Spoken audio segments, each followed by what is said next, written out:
When the world gets loud, most quiet people do the same thing. They leave the room. They mute the group chat. They skip the party and ask to stay home instead.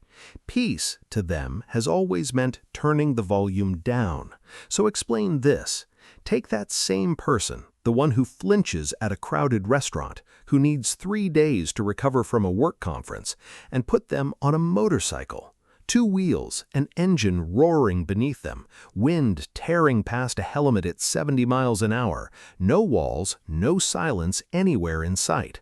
And somehow, for the first time all week, their shoulders drop, their jaw unclenches. For a few miles, they feel completely at peace. Friends see this and assume the obvious explanation: adrenaline junkie, thrill seeker, maybe a midlife crisis on 2 wheels. But ask a quiet rider why they actually ride, and you almost never hear the word exciting. You hear a stranger word: quiet. They call the loudest machine they own the quietest place they know. That is not a contradiction. That is the entire answer.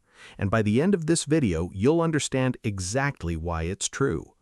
Welcome back. Today we are breaking down why quiet, introverted minds are so specifically drawn to motorcycles, the real psychology behind it, the science of why external noise can calm an overloaded internal one, and how you can borrow this same effect even if you never touch a bike.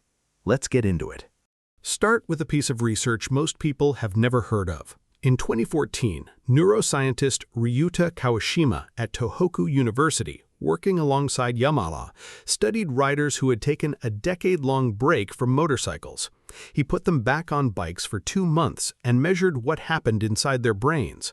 Riding activated the prefrontal cortex, the exact region responsible for concentration, memory, and decision-making. And after 2 months, the group showed measurable gains in visuospatial cognition. Their brains, quite literally, sharpened from the ride. Here is why that matters specifically for quiet people. Psychologists have long described introverted minds as running at a higher baseline of internal arousal. Their nervous system is already busy, already loud on the inside, which is exactly why ordinary noisy environments like parties, open offices, and group chats feel unbearable. It is not that they can't handle noise, it's that they're already carrying too many channels of input before the room even adds its own. Add a stranger's small talk, a flickering light, 3 overlapping conversations, and the system tips from alert into overwhelmed. Picture an orchestra. A crowded room is 50 instruments playing 50 different songs at once, with no conductor and no rhythm. Impossible to filter. A motorcycle at speed is different. It's 1 instrument playing 1 note extremely loud. And a single loud channel is far easier for an overloaded brain to process than a dozen quiet, chaotic ones fighting for its attention. Think about what a quiet person actually does inside a normal room. They are never doing nothing. They are running background processes constantly, reading tone, tracking body language, calibrating what's safe to say, predicting how a sentence will land before it even leaves their mouth. Years of this build a mind that never fully powers down, even in silence, because silence is just another room that still has to be monitored. A motorcycle interrupts all of that at once. For the first time in a long while, the mind is handed exactly 1 job: stay balanced, stay alive, watch the road. Every other background process gets forcibly shut down, not because the rider chose to relax, but because the machine simply will not allow anything else. There is no committee meeting in the world that can compete with that kind of clarity, and most quiet people have been chasing it for years without knowing what to call it. So let's break down the 4 real reasons quiet minds are drawn to the noise. Reason 1, the 1-channel effect. In a meeting or at a dinner party, a quiet mind is running 15 channels at once: tone, subtext, who seems annoyed, what to say next. On a bike doing 60, the brain physically cannot spare bandwidth for any of it. Psychologist Mihaly Csikszentmihalyi called this state flow, a mental state where action and attention merge so completely that self-consciousness disappears. The bike does not quiet the world around the rider. It quiets everything else that was competing for their attention. Reason 2. Forced presence. Quiet minds tend to live half in replay, rehashing yesterday's conversation, drafting the thing they should have said. At 70 miles an hour, that habit turns dangerous. One drifted thought and a small mistake becomes a real one. So the nervous system does something it can rarely manage on command. It snaps fully into the present moment. For many riders, this is the only involuntary meditation they have ever actually held on to. Reason 3. The loudest kind of privacy. Quiet people often feel most exposed inside ordinary silence. Eye contact, small talk, a pause someone is clearly waiting for them to fill. Inside a helmet, wrapped in engine noise, none of that applies. Nobody can read their face. Nobody is waiting on a response. Nobody can even hear them if they talk to themselves. It is the strange truth of riding. The most public, loudest activity they own quietly becomes the most private space they have. For years, many riders just call this liking speed, because admitting "I need total isolation to feel safe" sounds strange to say out loud. Reason 4. Matching the volume inside. Quiet does not mean calm. Many quiet people carry loud, intense inner lives, big feelings, big thoughts that rarely get permission to show up on the outside, because showing that much intensity has always felt like too much for other people to hold. Riding becomes the rare moment the outside finally matches the inside.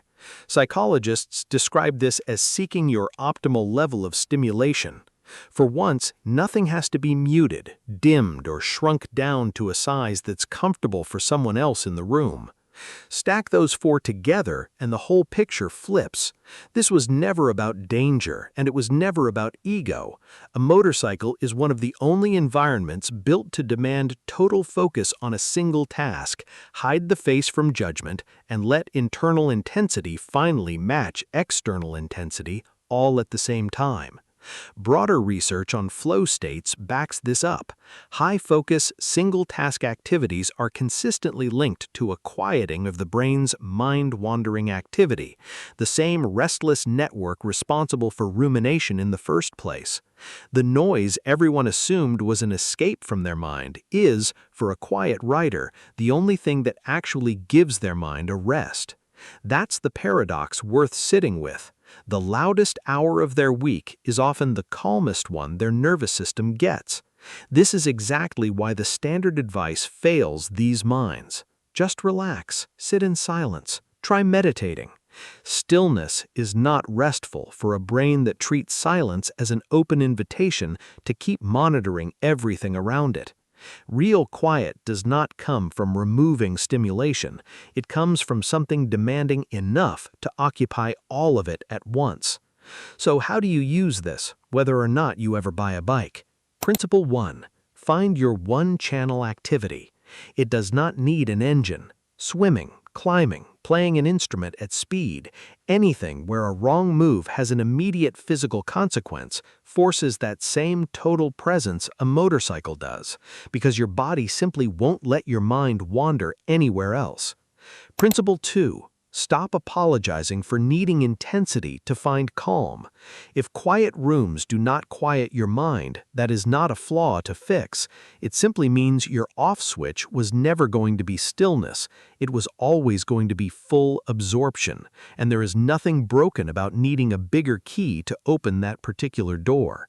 Principle 3. Protect the recovery, not just the ride.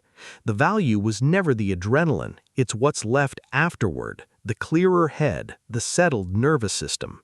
Treat that time as necessary, not indulgent, the same way you would treat sleep or therapy. Here's the real shift. A quiet person on a motorcycle is not running from their mind. They have simply found the one place loud enough to finally match it and focused enough to finally let it rest.